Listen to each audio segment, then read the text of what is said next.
Hi guys, it's Bugdog here over at cramgaming.com. This weekend I managed to get some early multiplayer access time with Epic and People Can Fly's latest installment in the Gears of War franchise, or more specifically the new OverRun mode that has been added to the franchise this time around. Now, while many long-term fans of this series have voiced their concern over its apparent efforts to attract new fans of the series, this long-term fan took to the demo this weekend with a critical yet hopeful eye. And as I played through hours of OverRun, I logged my thoughts and feelings about the new mode itself, the new additions, and more specifically the changes made to a series whose many staples have been a part of this online generation for the best part of a decade now. Okay, firstly then, the OverRun mode itself.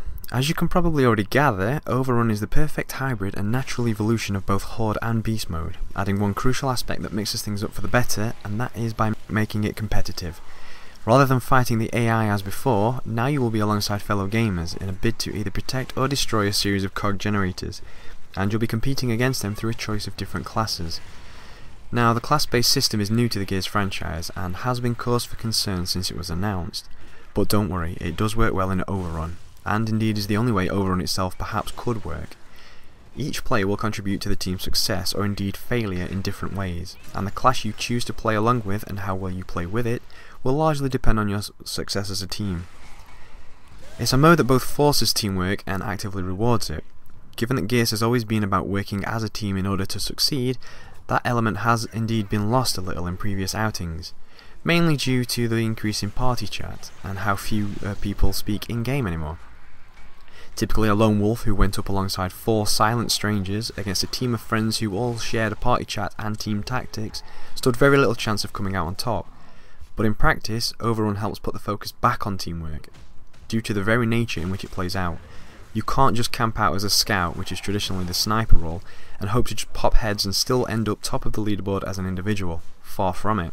If you're not actively conducting an area reconnaissance and spotting enemies from a distance, in an act that informs your teammates where the enemy attack is coming from, then not only will you not be scoring as highly, but you'll also be putting your team's very success in jeopardy.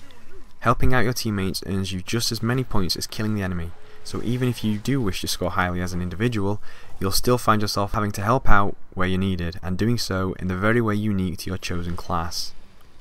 Now, each class has an important role to play. The medic can bring teammates back from the brink of death or even beyond it. The soldier needs to keep his teammates restocked with ammo, otherwise they will quickly run dry and be unable to help at all. And the engineer's ability to repair fortifications is a much needed tool in holding off the advancing horde for as long as possible. And holding them off for as long as possible is largely the name of the game in OverRun, as teams compete not to win the ground as such, but for the best timing doing just that. On the COG side, you can select whichever class you desire upon spawn. On the Locust side, it's similar to Beast mode, where points must be earned in order to unlock the heavies, with the strongest, more effective beast requiring the most points. And don't worry, there's no Berserker on hand this time to wreak havoc and hog all the points. The highest Locust you can actually select this time being the Corpser, which can still do massive amounts of damage, but, like all the other creatures, is balanced enough that it can be brought down by a well-oiled team. Whichever class or beast you choose, you've got a 5-minute limit with which to gain the objective, be it attack or defend, but if playing as a Locust and you fail to destroy the generator, and if the other team succeeds on their turn, then it's game over. Now, the element of sheer dramatic action that only OverRun can provide is great, and you'll find yourself fighting desperately to keep the Locust from destroying the generator as the damage percent stacks up and the final few seconds count down. In a sense though, the mode does set the COG team up for failure, as it's them who must defend against unlimited enemy respawns, increasingly tough enemies, and once fortifications are destroyed, they cannot be rebuilt. But whether the Locust team destroys the generator or not is not really the issue. The issue being how fast they can do it, and whether or not the COG side can do better when it becomes their turn to invade next. This competitive fight for time adds a different aspect to both Horde and Beast, almost taking elements of King of the Hill in the realization that every second does count. It's a pity then that more wasn't made of it.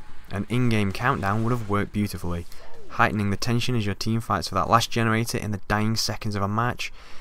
But as it stands, you've no idea how you've actually done until the game is over. You could actually be playing for minutes and not even realise you've already lost, which seems a little silly to me. Why not have a countdown showing how long the attacking team has left, thus adding to the tension, and if they fail, game over, let's start a new match and try again. Now, whether this is a feature they add in the main game remains to be seen, but as it's not a beta demo, and consequently something that doesn't invite feedback and changes, I highly doubt it will be different come full retail release. just as the apparent issue with the engineer's sentry guns being able to see and shoot through walls and cover will likely remain unchanged at this point, and may wind a fair few gamers up the wrong way.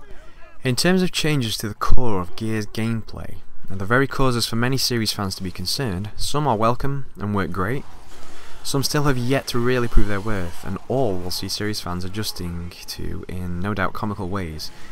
What's that? You just wanted to hit left bumper to check the direction of the objective? Well, you've just blown yourself up with a grenade instead. Now, switching weapons too is a little fiddly. The D-pad no longer is the way to do it. Instead you hit the Y button to swap weapons.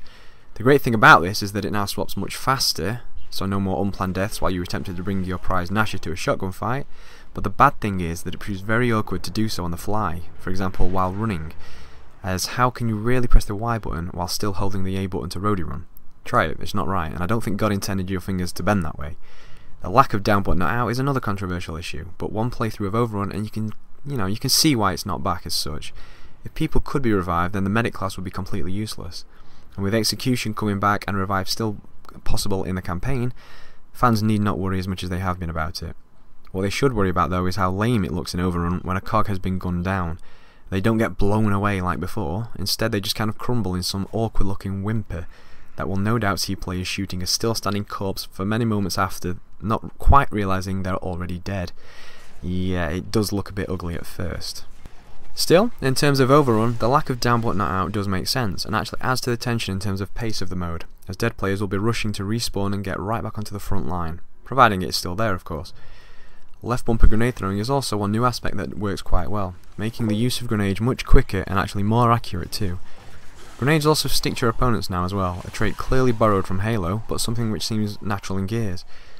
Now, given how much Gears does tend to suffer from lag at times, many a player will no doubt get very frustrated when stuck from what appeared to be nowhere, claiming that they were nowhere near the very grenade that stuck them. And to be honest, they probably weren't. Still, it's a welcome addition to the core gameplay of Gears, along with all the new weapons, helps add new and fresh dynamics to a tried and tested formula which many gamers feel hit its peak with Gears 3. New weapons like the Bushka, for example, promote entirely different tactics within the Gears world, and you'll soon find yourself bouncing the grenade it launches around walls and over cover in order to hit previously untouchable enemies. It plays like the Gears we know, love and occasionally hate, and does a good job at keeping the series largely true to itself, despite the change in management. The main issue I did have with how the game handled was with pace, most specifically in those close quarter shotgun battles that we all find ourselves in at some point. Now to me, and this could very well be down to the fast-paced nature of the game mode and new weapon play, but to me it felt a lot more sluggish than before. Clearly the emphasis on Gears now is to make it more of a long-range shooter. The new weapons and changes clearly reflect that, but I would hate to think that in order to achieve that they've actually made the Nasher a lot slower to use.